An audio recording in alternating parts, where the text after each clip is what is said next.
Hello दोस्तों, नमस्कार, सलाम। अभ्यास पथ में आप सभी का हार्दिक स्वागत है।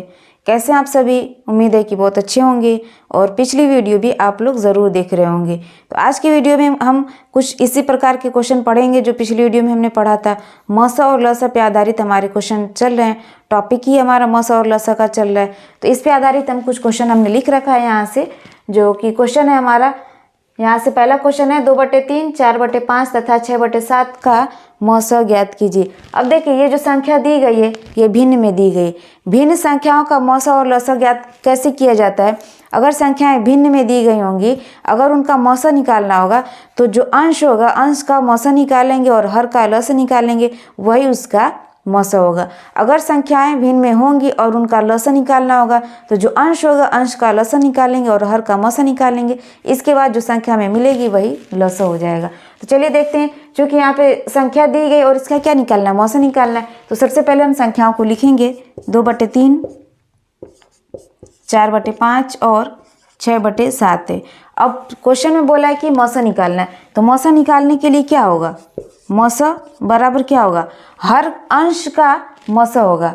यहाँ से हम लिखेंगे अंश का मौसा। जब भी संख्या भिन्न में दी गई होती है, उनका मौसा निकालना होता है तो अंश का मौसा निकालते हैं और हर का लौसा निकालते हैं। हर का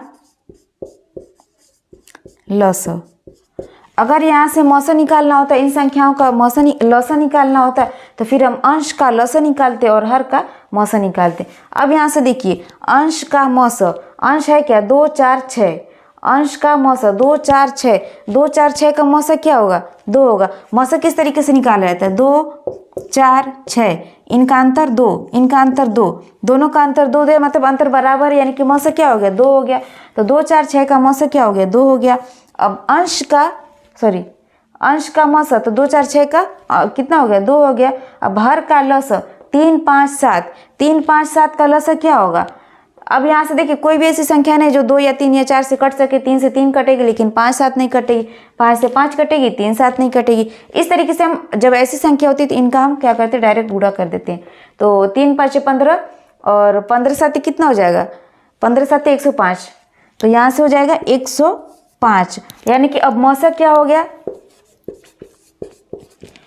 संख्याएं जो दी गई भिन्न में 2/3, 4/5 और 6/7 का मौसा क्या हो गया? 2/105 हो गया। तो यही हमारा आंसर हो गया। इस तरीके से निकालते हैं। अगर लसा दिया गया या लसा दिया गया होता है, लसा निकालना होता है, तो फिर अंश का लसा निकालते हैं, हर का मौसा निकालते हैं।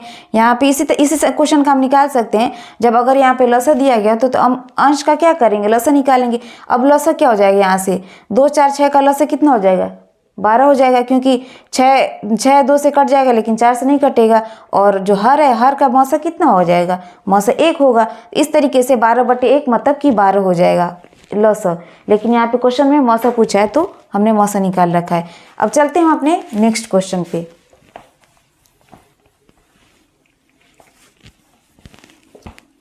अगला क्वेश्चन है हमारा, 3 से अगली 2 अभाज्य संख्याओं से विभाज्य लघुत्तम पूर्णांक है।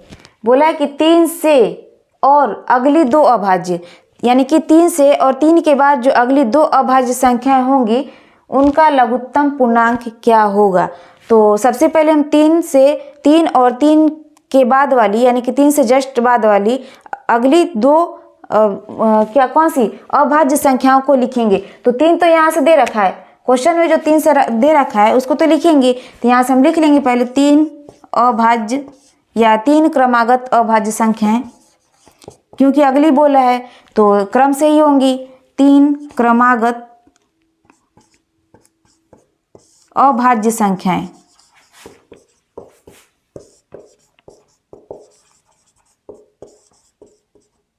बराबर क्या होगा?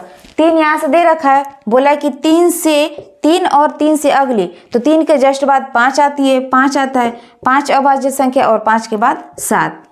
तो 3, 5, 7 संख्याएं हैं हमारे पास। बोला है कि इनका विभाज्य लघुत्तम पूर्णांक ज्ञात कीजिए, यानी कि छोटे से छोटा पूर्णांक ज्ञात कीजिए जो पूरी तरीके से इनसे विभाजित हो जाए। मतलब क्या हुआ? कहने का मतलब यह है कि इनका लसा ज्ञात कीजिए। बात ल से निकालना है, लेकिन बात को थोड़ा सा घुमा करके बोल दिया है कि संख्याओं का अविभाज्य लघुत्तम पूर्णांक ज्ञात कीजिए। मतलब वही है कि इनका लसा ज्ञात कीजिए। तो 3, 5 और 7 का लसा क्या होगा? 3, 5 और 7 का लसा डायरेक्ट वही गुणा कर दीजिए। वैसे भी आप करेंगे ऐसे तो 3 × 5 × 7 होगा, तो डायरेक्ट ऐसे गुणा कर दीजिए। तो यहाँ से क्या हो जाएगा? 3 × 5 × 7 कितना हो जाएगा? 3 × 5 = 15, 7 = 105, यानी कि 105 इसका लघुत्तम क्या है? लघुत्तम पूर्णांक है, जो सबसे छोटा है और 3, 5, 7 से पूरी तरीके से विभाजित है। तो यही हमारा आंसर हो गया। इसी तरीके से क्वेश्चन बहुत ही आसान होते हैं, छोटे छोटे क्वेश्चन होते हैं, आसान होते हैं। बस ये होता है कि उनकी जो लैंग्वेज होती है उसको समझना पड़ता है। अगर उनकी लैंग्वेज समझ में आ गई, क्वेश्चन क्या कह रहा है, क्वेश्चन में क्या कह रहा है, क्वेश्चन क्या कहना चाहता है, ये चीज़ें समझ में आ गई तो फिर क्वेश्चन करना बहुत ही आसान होता है। तो उम्मीद है कि आप लोग को बहुत अच्छे से समझ में आया होगा। और अब चलते हैं अपने अगले क्वेश्चन पे।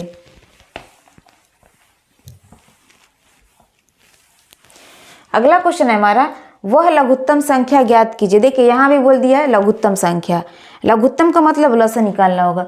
वह लघुत्तम संख्या ज्ञात कीजिए जिससे 24 और 36 से विभाजित करने पर शेषफल क्रमशः 14 और 26 बचे।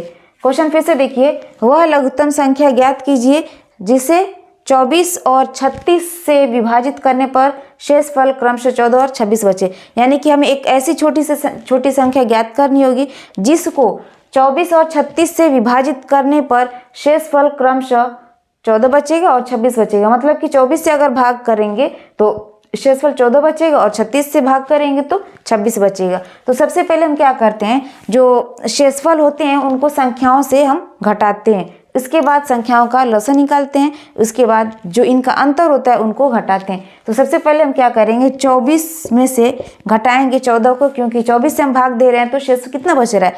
14 बच रहा है। तो हम शेष को घटा देंगे ताकि हमारा कोई भी शेष न बचे। तो यहाँ से घटा देंगे, 24 - 14 बराबर कितना हो जाएगा? 10 हो जाएगा। इसी तरीके से 26 में से घटाएंगे, 36 में से 26 को घटाएंगे। 36 - 26, इसका भी अंतर कितना आ गया? 10 आ गया। 36 में से 26 को घटाएंगे, 10 आ गया। अब 24 और 36 का हम लसा निकालेंगे। लसा क्या होगा? 24 और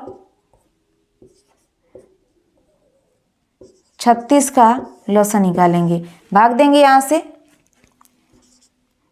12 दूना के 24, 18 दूना के 36। यहाँ से फिर से 2 से भाग देंगे, 2 × 6 = 12 और 2 × 9 = 18। अब 3 से भाग देंगे, क्योंकि 6 तो 2 से कट जाएगा लेकिन 9 नहीं कटेगा, तो डायरेक्ट हम 3 से भाग देते हैं। तो यहाँ से क्या हो जाएगा? 3 दूना के 6 और 3 × 3 = 9। अब 2 से भाग दीजिए या 3 से भाग दीजिए, 2 × 1 = 2, 3 × 1 यहाँ से 3 नहीं कटेगा तो 3 को उतार देंगे और फिर क्या करेंगे? 3 से भाग देंगे तो 3 × 1 = 3 पूरा कट जाएगा। लसा क्या हो गया हमारा? यहाँ से गुणा कर देंगे, 2 दूना के 4, 4 दूना के 8 और 3 × 3 = 9। 2 दूना के 4, दूना के 8 और 3 × 3 = 9, 8 × 9 = 72। यानी कि लसा क्या हो गया? 72 हो गया। अब क्वेश्चन में पूछा क्या है? वह लघुत्तम संख्या ज्ञात कीजिए जिसे 24 और 36 से विभाजित करने पर शेषफल क्रमशः 14 और 26 बचे। ये तो है लसा हमारा 72, लेकिन क्या ये जो संख्या ये पूछ रहा है वो संख्या है क्या? नहीं, क्योंकि अभी शेषफल बच तो रहा है यहाँ से। ये तो 24 और 36 का लघुत्तम समापवर्तक हुआ, लेकिन इस संख्या में हम भाग देंगे 24 और 36 से, तो हमारा शेष क्या बचेगा? 14 और 26 बचेगा। तब हम क्या करेंगे? अब देखिए 24 से भाग देने पे 14 शेष बच रहा है, तो हमने इसको घटाया तो 10 आया अंतर, और 36 में से 26 को घटाया क्योंकि 36 से भाग देने पर क्या बच रहा है? 26 बच रहा है। तो 36 में से हमने 26 को घटाया तो 10 अंतर है। अब हम क्या करेंगे, जो हमारी छोटी से छोटी संख्या होगी यानी कि लघुत्तम संख्या होगी, 72 में से हम 10 को घटाएंगे क्योंकि दोनों का अंतर जो आ रहा है वो 10 आ रहा है। तो यहाँ से हम लिख देंगे लघुत्तम संख्या कौन सी होगी? लघुत्तम संख्या बराबर 72 - 10, क्योंकि इन दोनों का अंतर कितना आ रहा है? 10 आ रहा है। तो 72 में से 10 को घटाएंगे तो यहाँ से हो जाएगा हमारा 62। यानी कि 62 एक ऐसी संख्या होगी जिसमें हम 24 से भाग देंगे तो 14 शेषफल बचेगा और 36 से भाग देंगे तो 26 शेषफल बचेगा। तो ये हमारी संख्या है 62, यही हमारा आंसर हो गया। तो करना कुछ नहीं होता है, बस जैसे जैसे क्वेश्चन कहते जाते हैं वैसे हमें करना होता है। बाकी आप लोग को वीडियो अच्छी लगी होगी, उम्मीद है कि बहुत अच्छे से समझ में आएगा, क्योंकि हर एक चीज़ों को इसमें समझाया गया, बताया गया। इस टाइप के और भी कहीं से आपको क्वेश्चन मिलेंगे बुक से, तो आप ज़रूर करिएगा और भी क्वेश्चन अपने तरीके से करिएगा, अपने तरीके से क्वेश्चन बना के करिएगा। बाकी वीडियो अच्छी लगती है तो लाइक करें, शेयर करें और चैनल को सब्सक्राइब करें। मिलते हैं नेक्स्ट वीडियो में। जय हिंद।